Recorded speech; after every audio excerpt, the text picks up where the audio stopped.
Alaikum warahmatullahi wabarakatuh. My brothers, sisters, I'm going to tell you about something education. Sentences are written on the gate of the university in South Africa. Atomic bombs and long-range missiles are not needed to destroy a nation.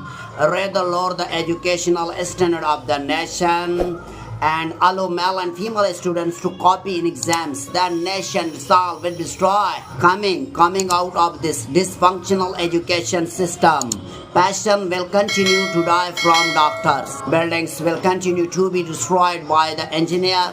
Wealth will be destroyed by the economists. Humanity will be destroyed by the religious leaders, and justice will be stripped by the judges. The destruction of the education system is the destruction of the nation. Some say, well, that the brave are killed and the smart people go crazy.